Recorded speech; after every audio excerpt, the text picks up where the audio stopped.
Muy buenos días, estimados televidentes. Estamos entonces empezando la parte 2 de la entrevista con mi capitán Platero, candidato Oscar Platero, candidato a el Distrito Central de la Ciudad de Guatemala, de diputado de la coalición Valor Viva y experto en seguridad de esta coalición y del Partido Valor, y la licenciada Suri Ríos.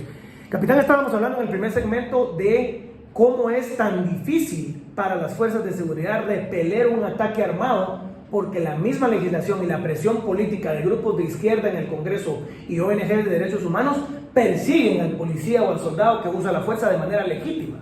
Así es. Fíjese que incluso yo que he tenido la oportunidad de participar, digamos, con muy buenas unidades de investigadores de PNC, de MP, ¿verdad? De la DIGICI, a mí me consta, digamos, la desventaja en que ellos operan. En este caso, póngale, por ejemplo, cuando mandan fuerzas de reacción inmediata, como el GAR y otras instancias, las FED, etcétera, los mandan con bastones. O con pistolas 38. A áreas rojas. Sí. O sea, ¿cómo eso es? Sin chaleco antibalas, sin carros blindados. Eso es desleal. Claro. Eso es estar sacrificando a la gente. Yo veía un video ayer, digamos, de cuando la policía se está retirando después de la emboscada que hicieron en San Marcos. Eso parece una marcha de la derrota. Claro. O sea, el Estado está siendo avergonzado. No se puede retirar, tiene que inmediatamente declarar un estado de sitio y tomar el municipio. Por supuesto, y mantener el control. Claro. O sea, es que la ley, con la ley en la mano, claro, se tiene que recuperar la territorialidad y el control de territorios en toda la nación. Capitán, ya para ir redondeando la entrevista, usted habla de una coordinación entre el Ministerio de la Defensa y el Ministerio de Gobernación. ¿Qué propuestas hace la coalición Valor Unionistas para, por ejemplo, atender las necesidades del ejército, atender las necesidades del veterano militar, y cómo coordinar el Ministerio de la Defensa con el Ministerio de Gobernación? Bueno, básicamente lo que necesitamos es recuperar la meritocracia, ¿verdad? Nosotros hacíamos un análisis de las Fuerzas Armadas guatemaltecas que han tenido tanta gloria y tantos momentos en los cuales nuestra sociedad dependió completamente de su accionar. Y se hizo bien. Entonces ahora la situación es que no se ha ido respetando de alguna manera cierta jerarquía, cierta antigüedad. Claro. Tenemos que recuperar la meritocracia. Ya no es cuestión de poner amigos o gente solo porque físicamente es agradable, sino que aparte de eso tenemos que tener a la mejor gente a la cabeza de las unidades, ¿verdad? Eso implica la reestructuración de todo lo que hace el sistema de inteligencia, y si no la reestructuración, por lo menos ponerlo a trabajar, claro, ¿verdad? En primer lugar, para eso se necesita decisión política, y la licenciada Suri Ríos la tiene. Entonces ese apoyo político va a ser vital para tomar todas las decisiones que haya que tomar, por supuesto respetando los protocolos de seguridad, pero no se puede ser desleal y mandar a nuestros subalternos, a la gente desarmada, a enfrentar grupos sin equipo, sí, y sin raciones, claro, sin recursos, claro, digamos, a enfrentar a grupos armados con armas de asalto. Claro. Mi capitán, en el tema de veteranos militares, ¿qué es la oferta política de Valor Unionista? ¿Cómo se piensa atender a más de 40, 50 mil familias que tienen que ver con militares retirados? Sí, la licenciada Suri Ríos, durante la Asamblea Nacional del año pasado, ella hizo público de que se va a crear la Secretaría Presidencial para Veteranos Militares. Esto tiene mucha profundidad. Tenemos nosotros alrededor de 3.000 minusválidos. Gente que perdieron sus ojos, sus manos, sus piernas, etcétera, como parte del conflicto armado interno, y de alguna manera se les ha ido con cuentagotas favoreciendo, claro, o recuperando su salud. Pero ¿y las familias? Claro. Las familias han, en lugar de tener a alguien que les soporte, digamos, lo que es la alimentación, el sustento familiar, se quedaron con un minusválido, con un paralítico, con personas discapacitadas. Entonces eso tiene que encontrar solución. Aparte de ello, tenemos que recuperar el poder local, y para recuperar el poder local tenemos que honrar a quienes combatieron de alguna manera a la par nuestra durante el enfrentamiento armado interno. Por supuesto, sin ceder a extorsiones, bloqueos de carreteras, esa clase de cosas, capitán. Y eso precisamente es para evitar todo ese tipo de cosas. Claro.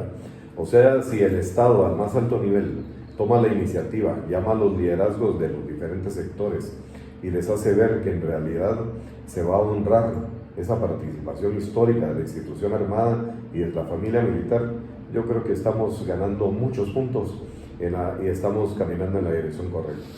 Sí, es para mí notorio en el tema de veteranos, mi capitán, que hay una infiltración de algunos grupos. Hay algunas asociaciones de veteranos militares que realmente no son veteranos militares. Hay, por ejemplo, algunos sindicalistas de salud y miembros de guerrilla que ahora son sindicalistas que han penetrado algunos grupos.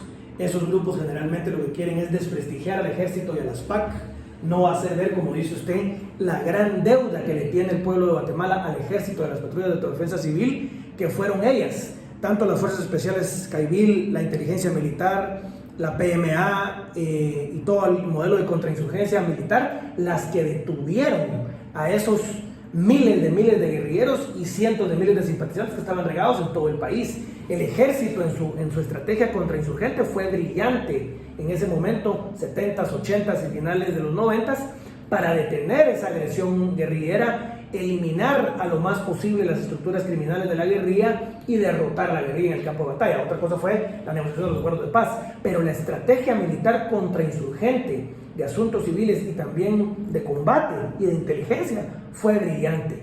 ¿Se puede hacer lo mismo contra las maras o contra el narco? Por supuesto. Yo creo que recuperar el poder local es vital. Yo me baso para esta aseveración, siempre se lo he dicho a mis alumnos en diferentes lugares, que veamos la entrevista de la comandante Lola. Bueno. O sea, conocer al enemigo, decía Sun Tzu, ¿verdad? Como a ti mismo. Es la número uno de la guerra. Como a ti mismo, ¿verdad? Entonces, ella, Estela Maldonado, que era la cónyuge o la consorte de Rolando Morán. El capitán y jefe del EGP. Sí, el comandante jefe del EGP. Entonces ella, en una entrevista que le hace Marcelo Colucci, un argentino de izquierda, que vino aquí, lo trajo la Landívar, para Plaza Pública y para otras instancias. ¿Cómo no? Él le dice, comandante, le dice, ¿por qué ustedes no han ganado las elecciones? Le dice, a través de las urnas. Entonces ella le dice, es que a nosotros no nos interesa. Por supuesto estamos hablando de hace 10 años, pero el día Santayana, quien no conoce su historia, está sentenciado a repetirla, ¿verdad? Entonces ella dice, a nosotros no nos interesa llegar al poder a través de las urnas, dice. Nosotros estamos tomando el poder desde el poder mismo. Y lo están haciendo, sí, o sea, ellos se están adueñando de la territorialidad, digamos, en el interior del país. Alcaldías, Ministerio Público, jueces en el organismo judicial, o sea, eso es tomar el poder desde adentro y desde el poder destruir. Es como un caballo de Troya, Estado, ¿verdad? Es como un caballo de Troya, y si usted ve el CUC, el CENOC, el UBOC, Codeca, el Fuego, CCDA, Comité Campesino del Altiplano, ¿Cómo no? Hijos, no? o sea, todo esa chairada, todo ese un cardumen de ONG de extrema izquierda. Son grupos de presión y nada más. Claro. ¿Verdad? Para la guerra política. Así es. Y incluso, digamos, para su propio peculio. Por supuesto. Porque nosotros tenemos en mi libro, que también, sí, ¿cómo no? si me permite, es el tomo 7, sí. Se llama La conflictividad en Guatemala, ¿cómo no? Sus antecedentes y actores principales. Yo ahí describo todo lo que es los grupos de presión que están creando confusión y desorden en gobernabilidad en el interior del país. Pero, financiados por el G13 y la comunidad internacional, ¿no? Así es. Y estamos hablando de 40, 50 millones de dólares al año. Increíble que USAID, ¿verdad? La cooperación sueca, alemana, noruega. Y asústese más, digamos, por ejemplo, la Fundación Guillermo Toriello. ¿Cómo no? La Seattle International Foundation, la Ford Foundation.